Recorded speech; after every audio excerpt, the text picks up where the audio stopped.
Metal joining process, धातुओं को जोड़ने की प्रक्रिया। नमस्कार, आज का टॉपिक हमारा बिल्कुल स्पेशल है क्योंकि जब भी कोई व्यक्ति जब वेल्डिंग के फील्ड में प्रवेश करता है तो सबसे इम्पोर्टेंट थिंग उसे यही जानना जरूरी है कि जिस फील्ड का हमने चयन किया है, जिस फील्ड को हमने चूज किया है, उसका आखिर लक्ष्य क्या है, उसके अंदर जॉब क्या है, उसके अंदर हमें क्या काम करना पड़ेगा। तो बिल्कुल क्लियर है कि वेल्डिंग के अंदर हम क्या करते हैं, मेटल्स के दो पार्ट को आपस में जोड़ते हैं और उनसे एक मजबूत जॉइंट बनाते हैं।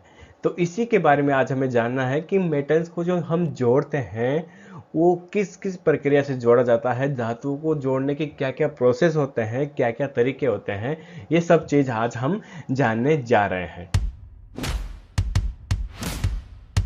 देखिए, वेल्डर ने वेल्डिंग का फील्ड चूज कर लिया है, लेकिन अब सबसे पहले जो वेल्डर को समझना है, सीखना है, वो यही है कि जॉइंट क्या होता है।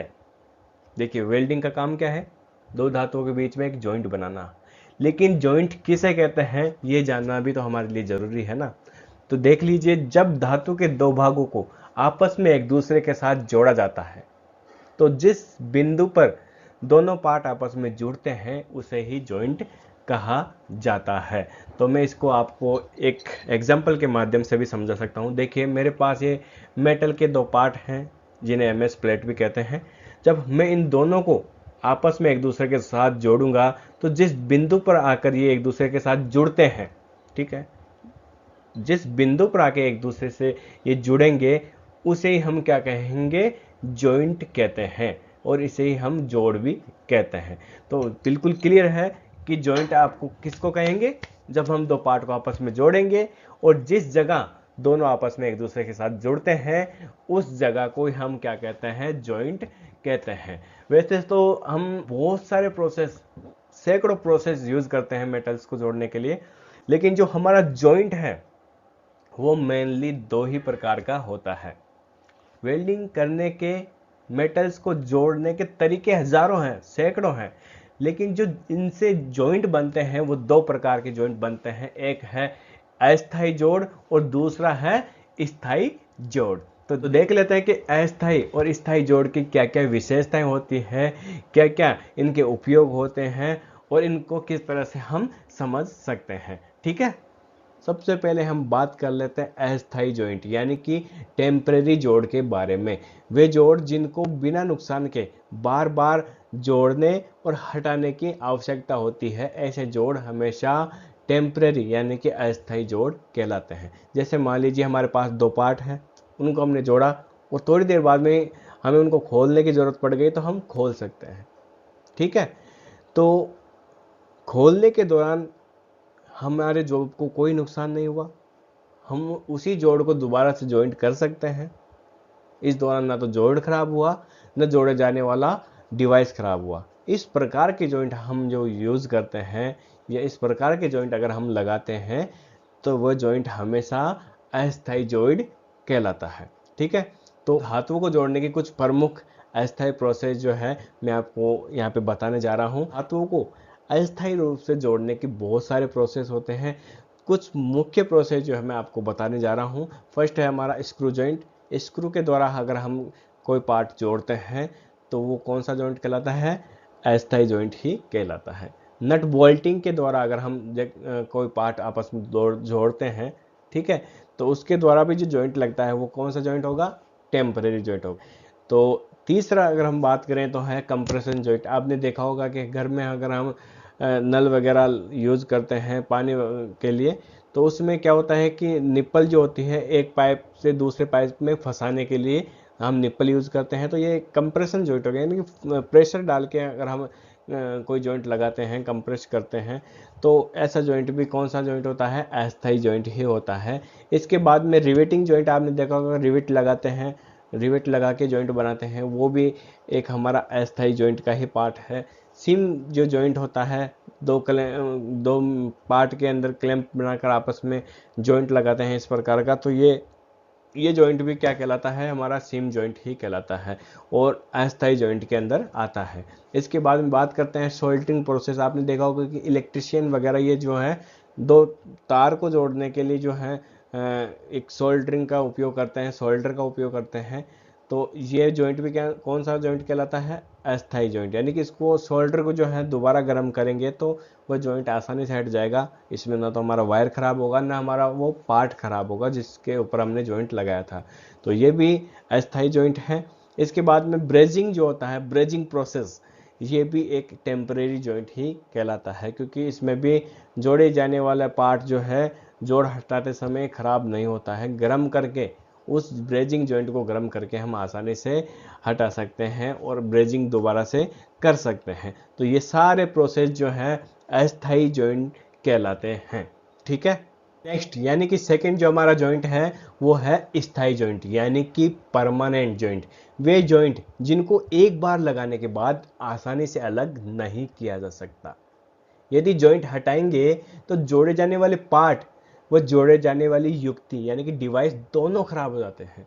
उन्हें ही हम स्थाई यानी कि परमानेंट जॉइंट कहते हैं। ये जॉइंट क्या होते हैं कि सबसे मजबूत होते हैं, यानी कि जो जॉइंट आसानी से अलग नहीं कर सकते वो जॉइंट क्या होता है? मजबूत होता है। उन्हें हटाएंगे तो हमारी जो पार्ट है जिनको हमने जॉइंट किया है वो भी खराब हो जाएंगे। तो ऐसे जॉइंट हमेशा स्थाई जॉइंट कहलाते हैं। तो स्थाई जॉइंट के अंदर कौन सी प्रोसेस आती है वो आपको मैं बता देता हूं। स्थाई जॉइंट के अंदर हमारी एक ही प्रोसेस आती है, वो है वेल्डिंग।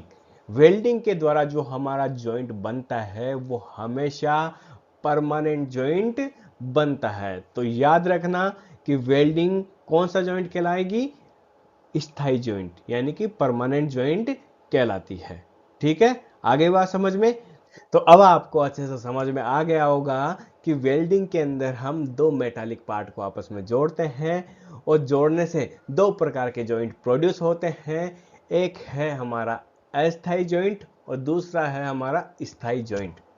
ठीक है। अब जोड़ने की जितनी भी विधियां हैं, ठीक है, मेटल्स को जोड़ने की बहुत सारी विधियां हैं और जितनी भी विधियां हैं उन सबको दो भागों में विभाजित किया गया है। वो बता देता हूं आपको। एक है मैकेनिकल प्रोसेस और दूसरी है थर्मल प्रोसेस। सबसे पहले हम बात कर लेते हैं मैकेनिकल प्रोसेस, यानी कि धातुओं को जोड़ने की मैकेनिकल जो प्रोसेस होती है वो क्या होती है और उसको किस प्रकार से समझा जा सकता है। तो धातु के दो या दो से अधिक भागों को जोड़ने की वे सारी प्रक्रियाएं जिसमें ऊष्मा का उपयोग नहीं किया जाता है। बिना ऊष्मा के अगर हम कोई भी जॉइंट बनाते हैं तो वे सारी प्रोसेस क्या कहलाती है? Mechanical process. जैसे बोल्टिंग, जैसे नट बोल्ट करते हैं, रिवेटिंग, स्क्रू करते हैं, वो हो गया, और सीमिंग, ये सारी जो प्रोसेस है ये मैकेनिकल प्रोसेस कहलाती हैं, क्योंकि इसके दौरान, इन प्रोसेस के दौरान हम किसी भी प्रकार की हीट या ऊष्मा का उपयोग नहीं करते हैं, इसलिए इन प्रोसेस को हम मैकेनिकल प्रोसेस कहते हैं। चलिए तो नेक्स्ट प्रोसेस की तरफ बढ़ते हैं। हमारे नेक्स्ट प्रोसेस है थर्मल प्रोसेस। धातु के दो या दो से अधिक भागों को जोड़ने की वे सारी प्रक्रियाएं जिसमें धातु को ऊष्मा के साथ जोड़ा जाता है तो वे थर्मल प्रोसेस कहलाती है। यानी कि अगर हम दो मेटालिक पार्ट को जोड़ते हैं और जोड़ने के दौरान यदि अलग से हीट का उपयोग करते हुए वो प्रोसेस कंप्लीट करते हैं, हीट का उपयोग करते हुए अगर हम दो पार्टों को आपस में जोड़ते हैं तो वह जो प्रोसेस कहलाएगी वह थर्मल प्रोसेस कहलाएगी। ठीक है। तो थर्मल प्रोसेस के अंदर में कौन कौन सी प्रोसेस आते हैं या कौन कौन से वे प्रोसेस होते हैं जिसमें हीट का उपयोग करते हैं और वे बाद में थर्मल प्रोसेस कहलाती है। तो सोल्डरिंग जो प्रोसेस है ये वैसे तो टेम्परेरी जॉइंट बनाती है, लेकिन इसमें जॉइंट बनाने के लिए हम हीट का उपयोग करते हैं। पता है आपको, सोल्डरिंग के अंदर हम सोल्डर को गर्म करते हैं और बाद में जॉइंट लगाते हैं। तो ये जो प्रोसेस है, ये जो तरीका है, ये थर्मल प्रोसेस है। ठीक है। इसमें हीट का उपयोग हम जॉइंट लगाने के लिए करते हैं। बाद में देखते हैं ब्रेजिंग। ब्रेजिंग के अंदर क्या है, हम गैस फ्लेम का उपयोग करते हैं, हीट का उपयोग करते हैं जॉइंट लगाने के लिए।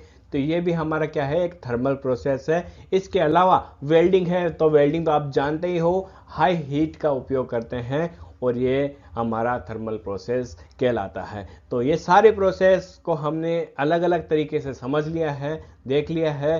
तो इस तरह से हमारा जो फर्स्ट इंट्रोडक्शन है वेल्डिंग के साथ ये कंप्लीट होता है। मिलेंगे नेक्स्ट चैप्टर के साथ, तब तक के लिए नमस्कार।